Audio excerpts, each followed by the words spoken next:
मोक्ष मार्ग को प्रशस्त कराने की बात कही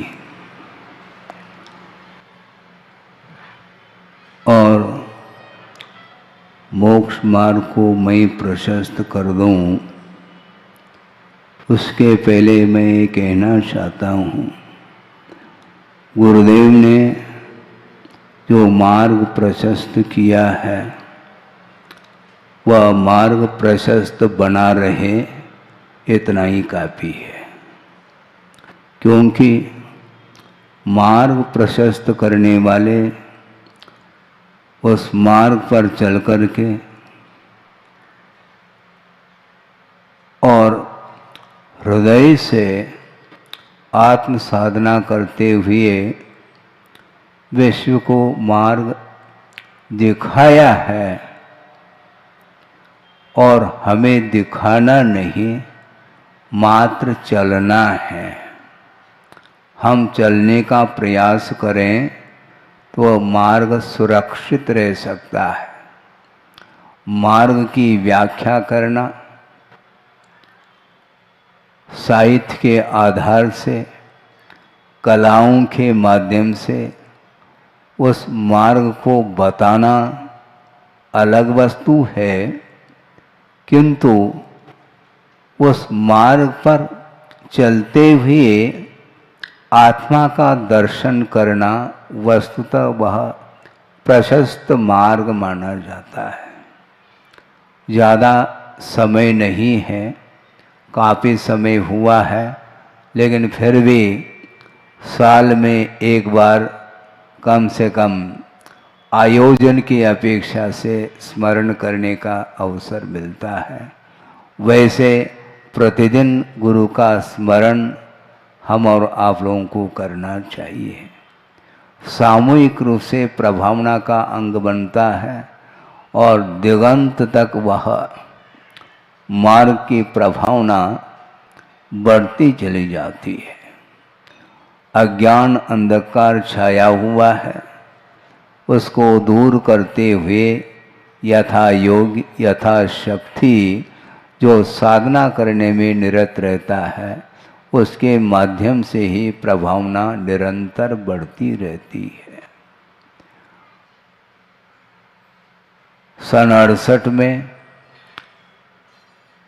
आचार्य ज्ञान सागर जी महाराज ने गुरुदेव के लिए जैनेश्वरी दीक्षा प्रदान की थी। आप विचार करेंगे, सोचेंगे तो आपको विस्मय होगा। उस दीक्षा महोत्सव में, उस कार्यक्रम में हमारा जाना नहीं हुआ। 20 दिन के उपरांत उनके दर्शन किए और सुनते हैं वहाँ पर राजस्थान के अंतर्गत जो अजमेर नगर है, वहाँ के जो गणमान्य व्यक्ति जो भागचंद सेठ सोनी वगैरह, उनका यह कहना रहा, हम सुनते हैं ज्ञान सागर जी महाराज के लिए निवेदन किया जा रहा है उनके द्वारा कि महाराज हम करबद्ध निवेदन करते हैं आपके लिए कि आपके पास यह दक्षिण से बालक आया है और 20-22 साल की उम्र है उसकी, और इस विषम परिस्थिति में साधना करना और वो भी यंग एज में करना, यह बहुत कठिन और कष्ट साध्य है। इसलिए इनको आप मोक्ष मार्ग पर बढ़ाएं, किंतु क्रमशः बढ़ाएं तो ज़्यादा उपयुक्त रहेगा, ऐसा उनका कहना था कि महाराज आप दीक्षा दे दो, लेकिन कम से कम इनको क्षुल्लक दीक्षा प्रदान कर दो। फिर बाद में आप धीरे धीरे उस साधना में जब वो उत्तीर्ण होंगे तो धीरे धीरे महाव्रत देने का आप भाव रखें तो ज़्यादा अच्छा है। इतना उन्होंने कहा है, ऐसा हमने सुना है। शब्द भिन्न हो सकते हैं, किंतु भाव यही थे उनके। और आचार्य ज्ञान सागर जी महाराज ने उत्तर दिया और ये कहा, मुझे उत्तर भी नहीं देना है, किंतु मैं यदि इनको दीक्षित नहीं करता तो ये स्वतंत्र है, ये कहाँ पर, जंगल में जाकर के दीक्षित होंगे, ये ध्यान रखो।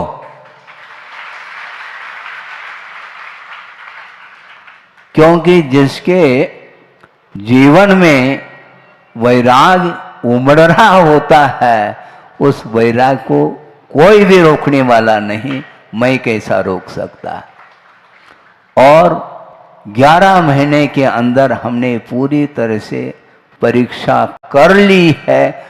अब परीक्षा करने के लिए कोई गुंजाइश नहीं रहा, क्योंकि 1 साल आचार्य महाराज आचार्य देशभूषण जी के संग में रहे। उसके उपरांत वहां से आचार्य ज्ञान सागर जी महाराज के पास आए। और यह भी प्रसंग हमें सुनने को मिलता है, आचार्य देशभूषण जी का संघ बहुत बड़ा संघ था और उसमें प्रायः वृद्ध साधु ही साधना में रत रहते थे। और ये युवा और 20 साल का बालक है और ज्ञानार्जन करने की उत्कंठा इनके अंदर है। और आचार्य देशभूषण जी भी जानते थे और इस युवा बालक को कहाँ पर भेजना चाहिए उन्होंने सोचा। ऐसा सुना था कि आचार्य ज्ञान सागर जी महाराज जो दीक्षित होने के पूर्व में बनारस विद्यापीठ में उन्होंने संस्कृत और न्याय आदि का अध्ययन किया है और वो अभी ज्ञान सागर जी के रूप में है, राजस्थान में है, इसलिए उनके पास जा कर के विद्या अध्ययन कर लेना, इस प्रकार का करके उन्होंने भेजा था, बताते हैं। और वहाँ से आकर के आचार्य ज्ञान सागर जी के चरणों में नतमस्तक हो करके बोल रहे हैं,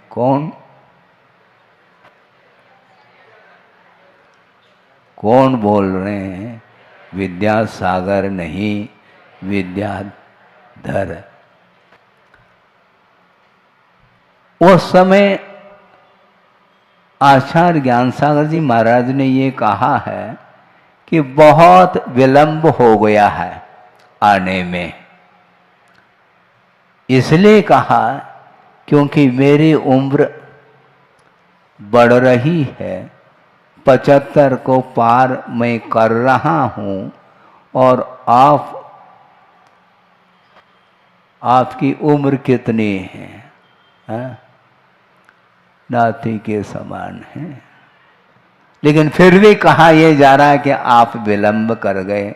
महाराज मैं क्या कर सकता हूँ, क्योंकि 20 साल की उम्र में निकल गया और यदि उससे पहले निकलने की बात आती है तो कौन भेजने वाले।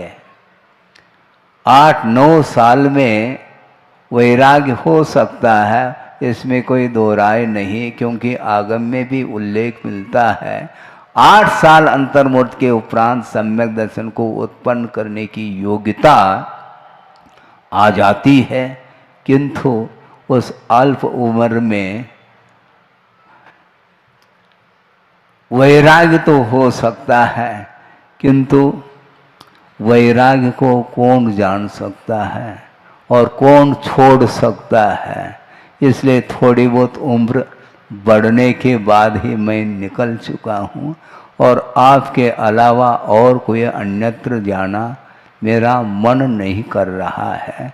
इसलिए आप ज्ञान के सागर है और इस सागर में मैं अवगान करना चाहता हूँ। तो उन्होंने कहा कि देखो विद्याधर ऐसा बोल रहे हैं वो। इस प्रकार के बहुत सारे ब्रह्मचारी हमारे पास आए और निकल गए हैं, और तुम तो विद्याधर हो, क्या भरोसा। इसी प्रकार तुम भी निकल जाओ तो मैं क्या कर सकता हूं। तो उस समय विद्याधर जी ने कहा कि महाराज, आपको मैं विश्वास दिलाता हूं, आज से मेरा सवारी का आजीवन त्याग है, अब तो आपको रखना पड़ेगा। तो उस समय उन्होंने सोचा, अभी तक इस प्रकार का ग्राहक हमने नहीं देखा है। और सुनते हैं आचार्य ज्ञान सागर जी महाराज भी ज्योतिषज्ञ थे, बताते हैं इनके जीवन के विषय में उन्होंने आद्योपांत अध्ययन कर लिया था, और उन्होंने सोचा ये बहुत अच्छी घड़ी है, अच्छा अवसर है, इसको चूकना नहीं चाहिए। और 11 महीने के अंदर उन्होंने पूरी तरह से परीक्षा कर ली और गणमान्य लोगों को कहा, ये तुम्हारा विषय नहीं, ये मेरा विषय है, इसको रोक नहीं पाओगे। महाराज ये बहुत छोटे हैं। हाँ कोई बात नहीं, तुम तो बुजुर्ग हो चुके, तुम आ जाओ, दीक्षित करता हूं तुम्हें। तुम दीक्षा को रोक रहे हो और अपने अनुभव को तुम बताना चाहते हो, आगम को थोड़ा सा पढ़ लो, क्योंकि सांसारिक क्षेत्र में जो अनुभव होता है वह अलग अनुभव माना जाता है, किंतु परमार्थ संबंधी अनुभव तुम लोगों को कुछ भी नहीं, तुम कखारा नहीं जानते हो, ये ध्यान रखो। और आगम में ये पंक्ति आती है न्याय ग्रंथों में, प्राय करके इस अवसर पर मैं उसको रखता हूँ कि न्याय ग्रंथों में एक सूत्र समझ लो आया है कि यो यत्र अनिविज्ञः स तत्र बालः। जो जिस क्षेत्र में ज्ञान नहीं रखता है, अनभिज्ञ है, उस क्षेत्र में वह बालक है, ध्यान रखो। इसलिए परमार्थ क्षेत्र में तुम लोगों को कोई भी ज्ञान नहीं है, इसलिए तुम रोक रहे हो, किंतु वस्तुतः परमार्थ संबंधी ज्ञान जो रखता है उसको कोई भी रोक नहीं पा सकते, ये ध्यान रखो। और वैराग्य क्षण है, कौन रोक सकता है। इस प्रकार उन्होंने सोच करके 11 महीने के अंदर उनको कैसा संस्कारित किया होगा, आप सोचो। गुरुदेव भी बार बार कहा करते थे, तुम लोगों का इतना तीव्र पुण्य है कि कम से कम किसी को 40 साल मिला, किसी को 35 साल, किसी को 30 साल, 25 साल, और मुझे गुरुदेव का सानिध्य मात्र 5 साल के लिए मिला, वह भी लगभग 1 साल ब्रह्मचारी अवस्था में, और अंतिम 1 साल सल्लेखना को लेकर के मिला, और बीच में 3 साल मुझे मिले हैं अध्ययन करने के लिए। और वो भी आचार्य ज्ञान सागर जी महाराज मारवाड़ी में बोलते थे और हमें हिंदी नहीं आती थी, और फिर भी सुनता चला गया। जो कुछ भी हासिल होगा वह उनकी कृपा के माध्यम से हम बढ़ते चले जाएंगे। सोचो, विचार करो, मात्र ज्ञान ही नहीं सब कुछ, किंतु आचरण के लिए ज्ञान एक साधन के रूप में सामने आता है। ज्ञान साध्य नहीं, साध्य के लिए वह साधन है, और उस साधन को साधन के रूप में ही स्वीकार करना है। इनके पास ज़्यादा ज्ञान है, इनके पास कम है। अरे ज़्यादा और कम की तुलना न करो, समीचीन ज्ञान होना चाहिए। वह अल्प मात्रा में भी हो, उसके माध्यम से केवल ज्ञान को प्रकट किया जा सकता है, किंतु चारित्र के बिना संभव नहीं, ये उतना ही सत्य है। और गुरुदेव ज्ञानार्जन करने के लिए आए हैं ऐसा हम सुनते हैं, किंतु मुझे नहीं लगता कि मात्र वो ज्ञानार्जन करने हेतु आए हों, क्योंकि जिस समय घर नहीं छोड़ा था उस समय भी वह प्रतिदिन स्वाध्याय सुनते थे। सुनाने वाले जो भी हों वह अलग वस्तु, किंतु सुनते थे। और सुनते सुनते 1 साल के अंदर ही इतना ज्ञान उन्होंने हासिल किया कि वहाँ गांव के लोग आते थे कि विद्याधर मंदिर में जनता आई है और आपको सुनाना है। सुन रहे हैं आप? आज ऐसा कोई वातावरण मिलता है?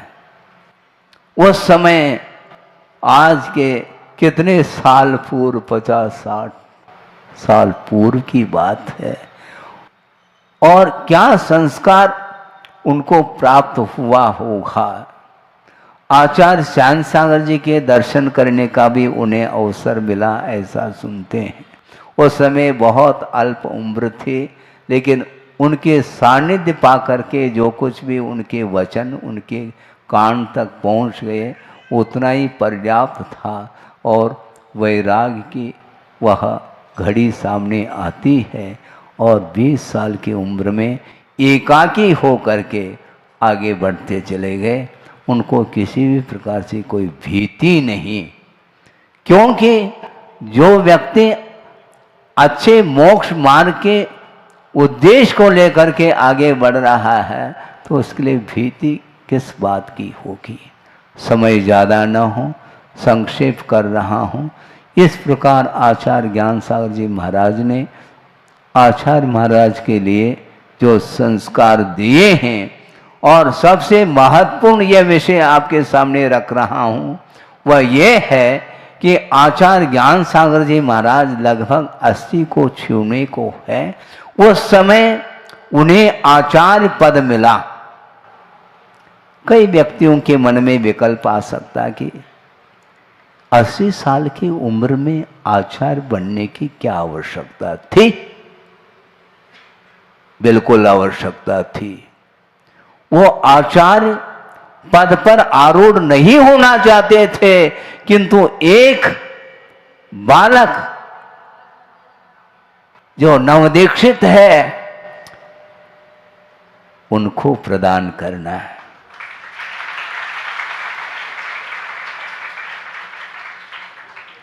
परंपरा, मोक्ष मार्ग की परंपरा निर्दोष अक्षुण्ण रूप से बढ़ती रहे।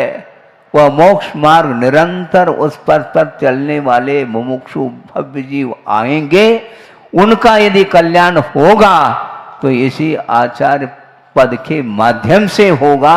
इसलिए उनको देने के दृष्टि से उन्होंने स्वीकार किया था, लेने के दृष्टि से नहीं। और 5 साल के अंदर दीक्षित करके, शिक्षित करके, संस्कार दे करके अंत में उन्होंने कहा कि देखो ये काया जर्जर हो रही है और आगम की आज्ञा है कि संघ को छोड़ करके किसी अन्य संघ में जा करके निर्यापक जो होंगे आचार्य के रूप में, उनके सानिध्य में संलेखना समाधि करने की आज्ञा आगम की है। किंतु एक्सेप्शन कोई वस्तु हुआ करती है। मेरी क्षमता अब सुदूर जाकर के किसी आचार्य के पास जाकर के संलेखना करने की क्षमता इस काया में नहीं रही। इसलिए दीक्षित किया, शिक्षित किया, संस्कार दिए और अनुभव आया है। एक और मैं अनुभव देना चाहता हूं कि समाधि का भी अनुभव आपको प्राप्त हो। इस दृष्टि से आपको मेरी संलेखना पूर्वक समाधि आपको करानी पड़ेगी। इस प्रकार जब कहा तो उस समय गुरुदेव ने कहा कि महाराज आप ये क्या कह रहे हैं, मैं तो केवल आत्म साधना कर सकता हूँ, इतनी मेरे अंदर क्षमता है, किंतु आप ये जो भार देने की बात कर रहे हैं और इस भार को उठाने की क्षमता इस बालक के अंदर नहीं है। तो गुरुदेव कहते हैं क्षमता जो रहती है वह स्वयं को पकड़ में नहीं आती, और मुझे पूरा का पूरा अनुभव है और मैं जो अनुभव के साथ कह रहा हूं और उसके लिए आपको मौन रूप से ही सही स्वीकृति देनी पड़ेगी, क्योंकि उसके बिना यह मार्ग चलने वाला नहीं।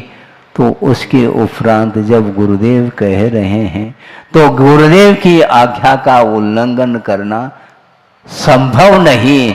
इस प्रकार समझ करके उन्होंने मौन रूप से स्वीकृति दी और स्वयं आचार्य ज्ञान सागर जी महाराज ने नशीदाबाद में 1972 में इस पद को आचार्य गुरुदेव के लिए उन्होंने समर्पित कर दिया और कहा कि अब कुछ नहीं चाहिए, कोई इच्छा नहीं है। और उस समय आचार्य महाराज कह रहे हैं कि महाराज आप इस प्रकार संलेखना की ओर आगे बढ़ रहे हैं, मेरा क्या होगा। तो गुरुदेव आचार्य ज्ञान सागर जी महाराज ने कहा कि विकल्प नहीं करो,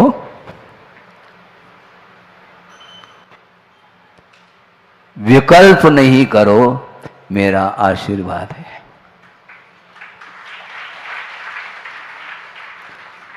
उन्होंने ये कहा 5 साल में जो कुछ भी देना था दे दिया है, अब देने के लिए कोई अवशिष्ट रहा ही नहीं है। और विद्या कालीन पच्यते, ऐसा कहा। निरंतर साधना में रत रहो और प्रभावना करते रहो। और प्रभावना का अर्थ भी यही है अपने तरफ से अपनी प्रवृत्ति के द्वारा अप्रभावना नहीं होना ही प्रभावना है। आप समझ रहे हैं क्या? नहीं। हाँ, केवल जो है प्रवचन करना, जनता को प्रभावित करना, यही प्रभावना नहीं, किंतु वस्तुतः भीतरी प्रभावना तो यह है कि आत्म तत्व का दर्शन करना प्रारंभ कर दो। निश्चित रूप से तुम्हारी चरणों को छोड़ करके जनता कहीं अन्यत्र जा ही है। और एक और आचार्य ज्ञान सागर जी के जीवन का एक छोटा सा संस्मरण कि आचार्य ज्ञान सागर जी महाराज ने इनको आचार्य पद दिया, किंतु आचार्य ज्ञान सागर जी महाराज से कई व्यक्ति जुड़े हुए थे। काफी दिन से उन्होंने इनका सानिध्य पाया था, इसलिए एक सज्जन आए, सुना है हमने, आचार्य ज्ञान सागर जी महाराज के पास पहुंच गए और कहा कि महाराज हमारे लिए थोड़ा सा मार्गदर्शन निर्देशन दें ताकि मैं भी अपना कल्याण कर सकूं। तो उन्होंने इशारा किया, उधर जाओ। समझ में आ रहा क्या? नहीं। उधर जाओ का अर्थ मैं अब आचार्य नहीं हूं, मैं एक साधक हूं, साधु के रूप में हूं। आचार्य तो वो बैठे हैं, उनसे मार्गदर्शन ले लो।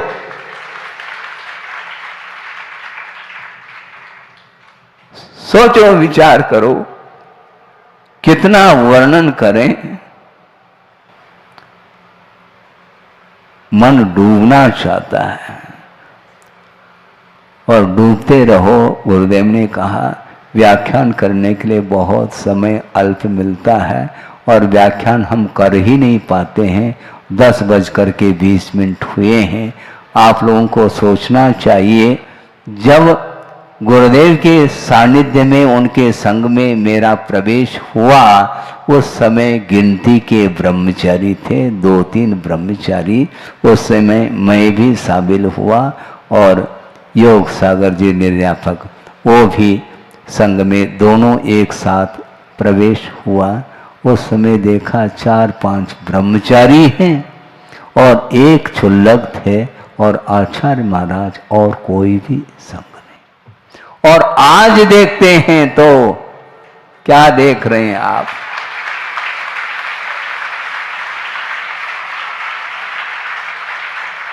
एक महान वट वृक्ष का रूप लिया है और यह वट वृक्ष और कितना महान होगा कहा नहीं जा सकता। एकाकी हो करके उन्होंने साधना की और उस साधना के माध्यम से कितने लोगों के जीवन में परिवर्तन आया है आप सामने देख सकते हैं। नवयुवक और ये बहनें बैठी हैं यंग एज में। सोचो, विचार करो। आप कहते हैं महाराज पंचम काल, पंचम काल कहो या छठा काल कहो, लेकिन ये ध्यान रखो गुरुदेव के संस्कार जिन्होंने पा लिए हैं अब उनके लिए कोई भी कठिनाई नहीं होगी। कितना भी विपरीत वातावरण भी क्यों न हो, गुरुदेव को स्मरण करते ही वह सारा का सारा विपरीत वातावरण परिवर्तित हो जाएगा। अच्छा वातावरण निर्मित करके गए हैं, उस वातावरण को हमें सुरक्षित रखना चाहिए। आप लोगों के लिए विशेष रूप से हमारा कहना है, और मैं इसलिए कह रहा हूं क्योंकि गुरुदेव की आज्ञा है और उस आज्ञा का पालन करने के लिए मैं यहां पर बैठा हूं। प्रत्येक व्यक्ति को कर्तव्य का पालन करना चाहिए और बिना किसी वाद विवाद के इस मोक्ष मार्ग को अक्षुण्ण बनाए रखने के लिए आप लोगों का योगदान चाहिए। मात्र श्रवण के द्वारा प्रभावना नहीं होती, किंतु यह धर्म का रथ माना जाता है और रथ के 2 पहिए होते हैं, एक तरफ श्रवण और एक तरफ श्रावक। ये दोनों मिल करके ही इस रथ को खींचेंगे। अभी पनागर में पंचकल्याण हुआ, वहां पर रथ लगे थे, कितने 7 रथ लगे थे शायद, हैं 9। हाँ 9 का अंक बहुत अच्छा है, बिल्कुल। वो क्या एक रथ के एक पहिए थे क्या? 2 पहिए थे, अच्छे मजबूत थे। उसी प्रकार आप लोग भी एक पहिए का काम करेंगे और श्रमण लोग भी एक पहिए का काम करेंगे। और गुरुदेव ने जो प्रकल्प दिए हैं, जितने भी प्रकल्प जहां जहां के प्रकल्प हैं, उनको अति शीघ्र उनको पूर्ण करने का हमें संकल्प लेना चाहिए। हाँ, और उसके आप यदि संकल्पित होते हैं तो मैं भी उसमें भाग लेता रहूंगा।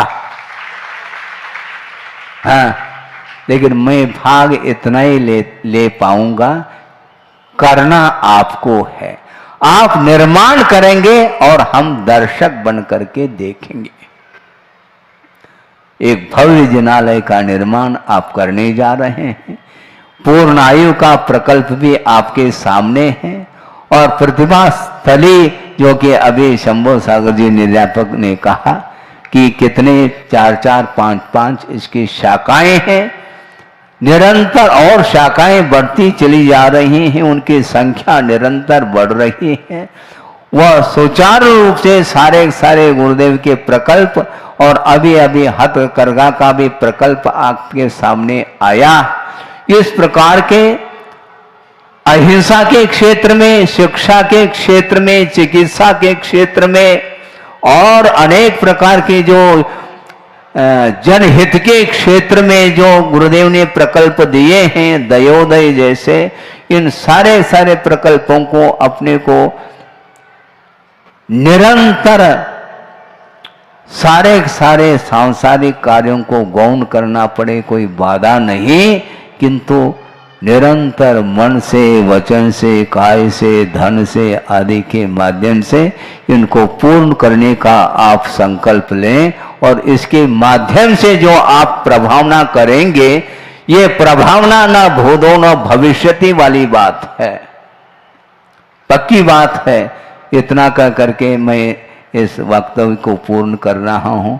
कहने के लिए बहुत था विषय कभी समाप्त होगा नहीं, क्योंकि गुरु के गुणानुवाद करने के लिए बैठेंगे तो वह जीवन नहीं, कई जीवन व्यतीत होंगे, तब भी हम गुणानुवाद नहीं कर पाएंगे।